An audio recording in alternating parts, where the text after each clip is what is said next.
Salut, c'est Jean Rivière et dans cette vidéo on va parler d'alcool, on va parler d'addiction et on va parler d'excès. Alors tu sais que moi je fais des vidéos pour les entrepreneurs, pour les créateurs du web et beaucoup d'entre nous, on est des personnes, peut-être que toi tu es sur ce chemin-là ou peut-être que ça t'est déjà arrivé, on est des personnes qui sont souvent assez excessives. C'est-à-dire que on a un tempérament assez excessif, on va toujours ou très souvent au bout des choses. Beaucoup d'entre nous aiment bien la réussite, aiment bien l'argent, aiment bien la fête, mais à un degré parfois qui peut être assez extraordinaire et qui peut d'ailleurs devenir un peu malsain. Et le problème, c'est que on est tous un peu passés par le même parcours finalement quand on a réussi un projet d'entreprise, c'est que au bout d'un moment, on s'est retrouvé à pouvoir faire beaucoup de choses qu'on pouvait pas faire avant. C'est-à-dire en matière de sortie, en matière de fête, en matière aussi de plein d'autres choses qu'on peut faire dans une vie, des endroits où on habite par exemple. Et pour beaucoup, c'est un peu comme une récompense, c'est-à-dire peut-être que tu as vécu ça aussi. C'est-à-dire que tu as travaillé beaucoup, tu as eu confiance en tes idées, tu as continué, alors que plein de personnes autour de toi qui s'est lancé en même temps que toi avaient arrêté, et tu es arrivé au bout d'un moment à ce que tu souhaitais, c'est-à-dire pouvoir faire beaucoup de choses que tu pouvais pas faire avant. Et du coup, tu fais la fête, tu sors, tu fais des soirées qui sont toujours de plus en plus arrosées, et moi c'est ce qui m'est arrivé pendant des années, et puis de temps en temps, tu reviens un peu en arrière et tu te dis un jour, faudrait quand même que j'arrête tout ça. Et puis tu essayes parfois. Et puis simplement, ça marche pas. C'est-à-dire que tu te dis, je vais continuer à sortir, je vais continuer à faire la fête, juste je vais le faire sans alcool. Et tu vois tous tes amis qui sont autour de toi, qui boivent, et toi tu bois pas, et du coup tu te sens frustré, t'as vraiment le sentiment de te priver, c'est assez horrible. Et du coup, tu t'y remets. Et en fait, tu passes entre des périodes, et je pense beaucoup d'entre nous sont passés un peu comme ça, si tu as eu ce problème-là. Mais même si tu n'as pas un problème, ou tu n'as jamais eu un problème par rapport à l'alcool, c'est-à-dire vouloir arrêter la fête, les sorties, l'alcool, peut-être que c'est autre chose. Parce que j'ai fait un petit sondage sur mon groupe Telegram, et je me suis rendu compte qu'on a à peu près la moitié, à l'heure où j'enregistre, on a un petit peu plus de la moitié des personnes, des entrepreneurs qui sont dessus, qui disent avoir aussi, comme moi, un tempérament excessif qui leur pose parfois des problèmes. Que ça soit en matière d'alcool ou que ça soit en matière d'autres choses. Et tu sais, donc moi j'ai fait un peu ces allers-retours pendant des années, c'est-à-dire beaucoup de fêtes, essayer de faire la fête ou de sortir mais sans alcool, et puis ça marchait pas, donc y revenir, etc. Jusqu'au jour où j'ai compris quelque chose, c'est que pour arrêter l'alcool, il faut arrêter de vivre comme avant. Et je le répète parce que c'est vraiment important. Pour arrêter l'alcool, il faut arrêter de vivre comme avant. C'est-à-dire que on peut pas avoir la même vie avec alcool et sans alcool. Ou bien quel que soit l'excès, toi, qui te pose problème aujourd'hui, je pense que quel que soit l'excès, on peut pas avoir la même vie avec cet excès-là et sans cet excès-là. Ce qui marche, et ce qui a marché pour moi, et moi je suis encore en cheminement, c'est de reprendre, de vraiment se mettre à reprendre goût pour une vie beaucoup plus posée, dans laquelle on passe, du coup, forcément, s'il s'agit d'alcool, beaucoup plus de temps seul et beaucoup plus de temps à la maison. Alors au début, c'est chiant, parce qu'on a l'impression de tourner en rond, on a l'impression aussi, et c'est assez difficile ça, qu'on est en train de revenir à la case de départ. C'est-à-dire la vie qu'on avait avant, où il n'y avait pas toute cette exubérance, où il n'y avait pas toutes ces fêtes, où il n'y avait pas tout ça, et on se dit finalement, moi j'ai travaillé pour faire toutes ces choses-là, pour me permettre d'avoir cette vie-là, et aujourd'hui je peux plus l'avoir. Et donc on se demande, est-ce que ça vaut vraiment la peine? Et tu vois, je me suis quand même cassé pour faire tout ça, pour avoir une vie en dehors des clous, en dehors du cadre, pour faire des choses extraordinaires, pour faire des excès quand j'ai envie d'en faire. Et aujourd'hui, si je me prive de ça, j'ai un peu l'impression de renoncer en fait à tout le travail que j'ai fait avant. Et c'est un peu le problème. Tu sais, il y a Grant Cardone, je sais pas si tu connais Grant Cardone, c'est un marketeur américain qui fait des vidéos sur YouTube, qui fait pas mal de choses, qui a un tempérament, moi pour tout te dire, je suis pas vraiment fan de la personne parce que j'accroche pas trop avec le style, mais j'ai beaucoup de respect pour cette personne-là parce que c'est quelqu'un, d'ailleurs souvent les personnes qui l'aiment pas trop ou qui aiment pas trop ses contenus, c'est pour cette raison, c'est quelqu'un de très intense. C'est-à-dire il y a peu de marketeurs ou d'entrepreneurs, je pense, qui font des vidéos sur YouTube qui sont aussi intenses que cette personne-là, peut-être Gary Vee, mais Gary Vee dont on connaît pas trop l'histoire en matière de substance, mais Grant Cardone, on connaît son histoire en termes de substance parce qu'il en a parlé. Et donc moi c'est la raison pour laquelle je t'en parle, parce qu'il en a parlé, et il expliquait que lui, il avait eu des problèmes de drogue pendant des années, mais pas de drogue douce, des gros problèmes de drogue, et que l'échappatoire qu'il avait trouvé, c'était de se mettre à 1000% dans son travail. Et donc du coup, il s'est mis à créer, il s'est mis à faire plein de choses, à lancer des projets, mais à s'y mettre vraiment à 3000%. Enfin, je veux dire, on voit très très peu de personnes qui sont autant à fond que lui. Et c'est aussi, comme je te le disais, la raison pour laquelle certaines personnes, dont moi parfois, le trouvent un peu trop intense dans ses contenus. Mais ça plaît à beaucoup de gens. Et cette personne-là, ce qu'elle a fait, c'est qu'elle a trouvé une alternative. Et moi aujourd'hui, pour en avoir fait l'expérience, je suis convaincu qu'on ne peut pas stopper une addiction. On ne peut pas stopper une addiction. Ce qui marche, c'est de trouver quelque chose pour la remplacer.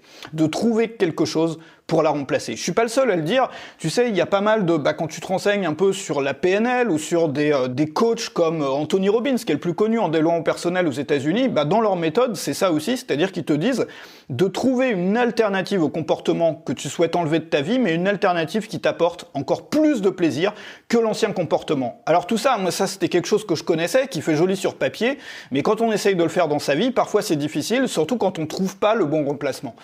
Et la deuxième chose, c'est qu'il faut vraiment faire le deuil de sa vie d'avant. C'est-à-dire qu'on ne peut pas vivre comme avant, juste avec un truc en moins. On ne peut pas continuer à vivre la même vie qu'avant, en enlevant cet excès-là, et juste en enlevant ça, parce qu'on va avoir l'impression de toujours se priver, et ça donne une vie un peu de frustration, une vie un peu horrible, et pour moi, vraiment la solution, en tout cas ce qui marche pour moi, c'est de changer, d'avoir changé la façon dont je vis, la façon dont je vis mon quotidien.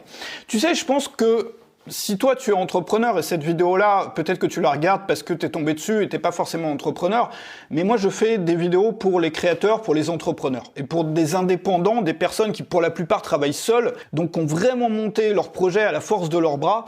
Et je pense que quand on est entrepreneur comme ça, on est quelqu'un qui a besoin d'excès. Ou en tout cas, une grande partie d'entre nous, tu le vois encore une fois sur le sondage ici, une grande partie d'entre nous ont besoin d'excès quand on a le tempérament d'un entrepreneur. C'est-à-dire qu'on peut pas passer à côté de ça. C'est-à-dire que ça soit en matière de contenu créé, du nombre de contenus qu'on a créé, en matière de nombre de clients, en matière de ventes qu'on a faites, en matière peut-être du plus gros lancement de produits que tu as fait dans ta carrière. Quand tu vois ces chiffres-là, t'en es fier, ou les vues sur tes vidéos YouTube. Si toi, tu fais beaucoup de vues sur tes vidéos, il y a certains chiffres dans ton activité desquels tu es tellement fier en fait.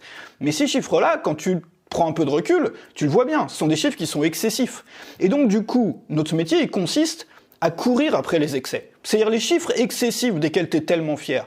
Ton rêve, ton vrai projet, finalement, au fond de toi, c'est de les reproduire, et de les reproduire le plus souvent possible. Donc on est systématiquement toujours, dans cette carrière-là, dans la course aux excès. Et le problème, c'est qu'il y a certains excès qui sont dangereux, mais il y en a d'autres qui peuvent apporter beaucoup. C'est-à-dire qu'ils peuvent t'apporter à toi énormément de choses, comme si tu as fait un lancement de produit, que ça a cartonné le meilleur lancement de produit de ta carrière, c'était excessif, mais ça t'a apporté beaucoup à toi, et j'imagine que ça a apporté aussi beaucoup à tes clients, beaucoup aux autres.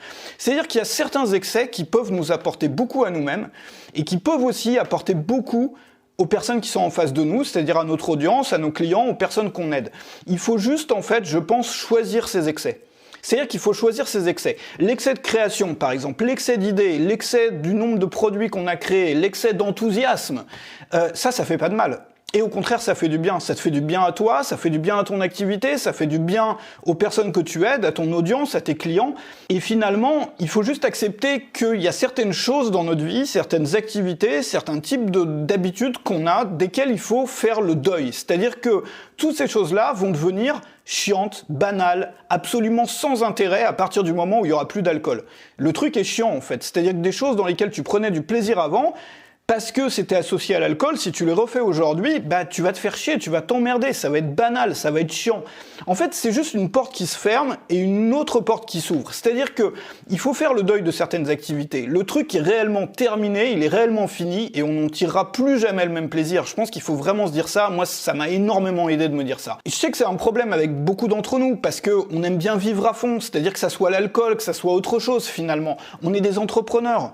On est des entrepreneurs, on est des gens qui aiment se dépasser, toujours faire plus, toujours faire mieux, qui aiment faire beaucoup, c'est-à-dire avoir des résultats ou créer des choses qui sont exceptionnelles, qui sont minoritaires, qui sont marginales dans leur succès finalement, qui chamboulent tout, qui explosent tout, comme on le dit souvent. Alors moi je garantis pas d'en être sorti à 100% si tu veux, mais les choses elles progressent et je pense que le coronavirus m'a aidé aussi pour ça, parce que ça a créé un chamboulement dans nos vies, tu sais, les chamboulements qu'on a dans nos vies, quand ton quotidien il est un peu dérangé, déplacé, quand il est différent d'habitude, c'est toujours, je pense, pour moi j'ai toujours essayé d'utiliser ces choses-là, comme les déménagements, aller vivre dans un nouveau pays, toutes ces choses-là, les gros changements. Ça peut être aussi une rupture amoureuse, ou bien le fait de se mettre en couple avec une autre personne, ça peut être n'importe quoi finalement, mais quand tu as déjà un changement qui peut être imposé, ou bien un changement extérieur à ton problème qui survient dans ta vie, c'est à ce moment-là que c'est le plus facile d'apporter des nouveaux changements dans ta vie. Tu sais, par exemple, quand tu déménages dans un nouvel appartement, peut-être que tu voulais te mettre à faire du sport, ça faisait peut-être 5 ans, 10 ans que tu te disais toutes les semaines, il faudrait que je commence à faire du sport,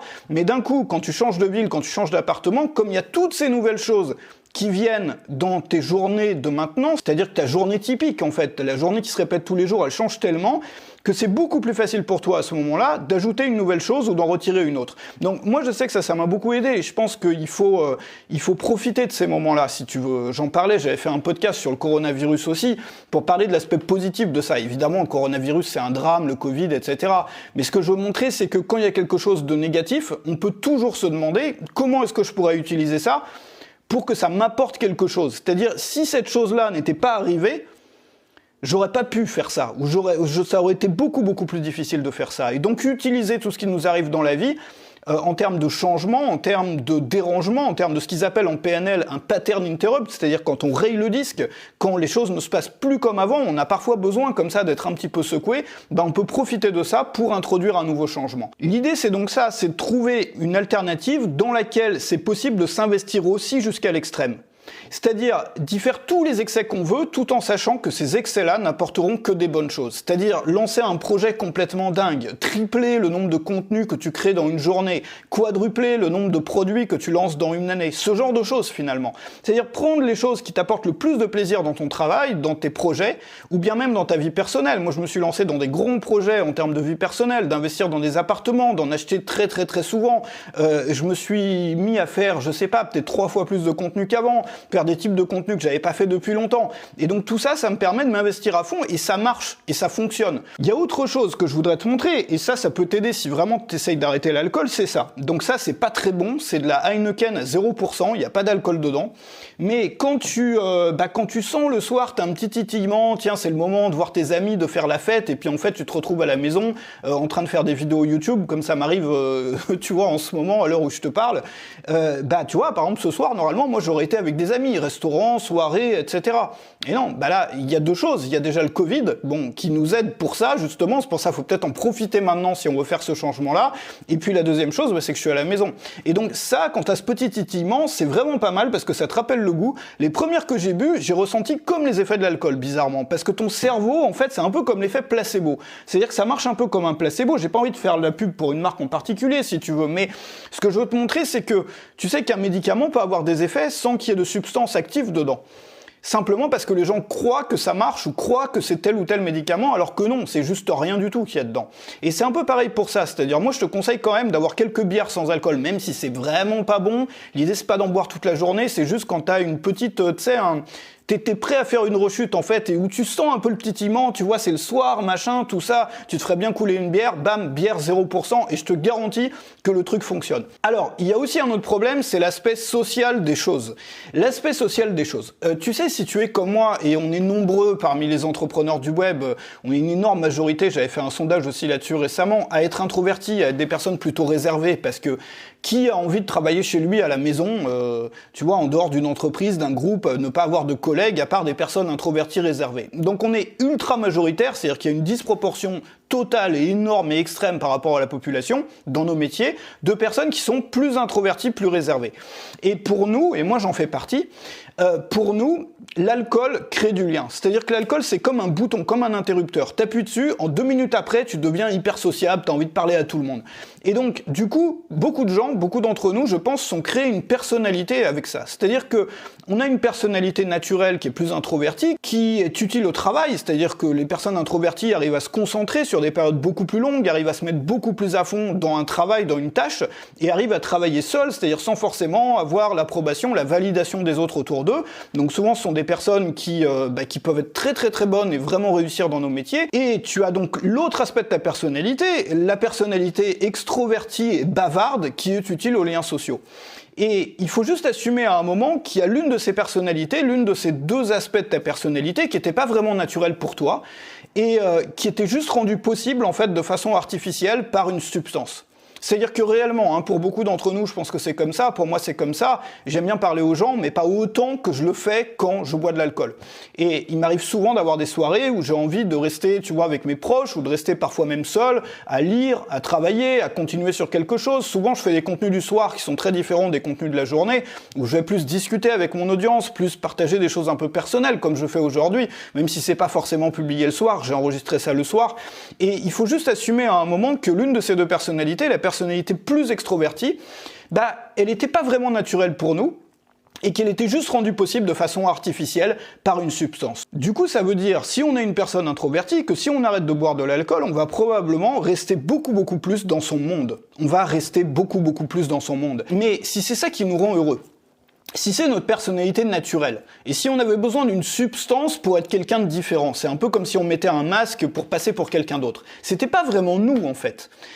Et si ça nous rend heureux d'être un peu plus dans notre monde qu'on l'était avant avec l'alcool. Et finalement, il n'y a aucun mal à vivre comme ça. On fait de mal à personne. Et même, au contraire, si ça permet d'aider plus de gens, c'est-à-dire si tu te mets plus à fond dans ta création, dans ton travail de création, et que tu arrives à aider plus de personnes, plus de clients, plus de gens qui te suivent en face de toi, le bilan, il est positif et il est même socialement positif dans le sens où, même si toi, tu auras côtoyé moins de personnes, ta vie sociale sera peut-être légèrement moins riche, tu auras apporté beaucoup plus de valeur à beaucoup plus de personnes. Et donc du coup, c'était juste quelques petites idées comme ça, parce que moi je suis dans ce cheminement-là aujourd'hui, et peut-être qu'il y a ne serait-ce qu'une personne, 2 personnes, peut-être 10 personnes qui m'écoutent aujourd'hui, qui me regardent, peut-être toi, qui sont un peu dans ce cheminement-là aussi de leur côté, pas forcément avec l'alcool, mais peut-être avec quelque chose d'autre. J'espère avoir pu t'apporter peut-être une réponse ou deux. Moi, si tu veux, pour moi, la morale de l'histoire, c'est que la première chose, c'est qu'on ne peut pas vivre la même vie en enlevant une addiction. C'est-à-dire qu'on a besoin de transformer la façon dont on vit son quotidien. Et il y a des choses qu'il faudra abandonner, c'est-à-dire des activités qui nous procuraient du plaisir avant, qu'il va falloir remplacer. Et on arrive justement à la deuxième chose, c'est qu'on ne peut pas enlever un comportement comme ça, on ne peut pas enlever une addiction, on ne peut pas enlever une habitude, c'est extrêmement dur, enfin certains y arrivent, mais moi j'ai pas la force pour ça, et je pense que beaucoup de gens ne l'ont pas non plus. Par contre, on peut la remplacer par quelque chose d'autre. On a ce besoin d'excès, on a tous ce besoin, beaucoup d'entre nous, peut-être pas tous, mais beaucoup, ce besoin d'aller au fond des choses, d'être à fond, et donc faire plus que les gens normaux quand il s'agit de boire ou quand il s'agit de prendre des substances, tu vois bien le résultat que ça donne. Donc du coup, l'idée c'est de recadrer ça, prendre le point sur lequel on vous laisse donner beaucoup plus à fond que les autres, et le mettre au service de quelque chose de positif qui va apporter plus aux gens et qui va aussi nous apporter plus à nous. Donc ça, c'est la deuxième chose. Et la troisième chose, c'est vraiment, si tu te débrouilles pour avoir quelques bières sans alcool dans ton frigo, même si le goût, il est pas super, ça va te sauver de pas mal de rechutes au début, les premières semaines. Et puis, la troisième chose, c'est que si toi, tu es une personne plus introvertie, il va falloir assumer justement de revenir un peu plus dans ton monde, c'est-à-dire revenir à ta personnalité originale. Tu sais, j'avais lu un livre là-dessus qui était fascinant, qui montrait que beaucoup de personnes introverties se créent une personnalité avec des substances. C'est-à-dire que ça soit l'alcool ou autre chose finalement, elles vont se sentir plus normales, elles vont se sentir aussi parfois plus acceptées par les autres, plus bavardes, et du coup, elles vont se créer tout un nouveau personnage autour de ça, et devenir encore plus dépendantes de la substance, parce que finalement, elles se sont construit une vie qui est artificielle, qui n'est pas eux, qui n'est pas leur vraie personnalité, mais qui est rendue possible uniquement par cette substance, un peu comme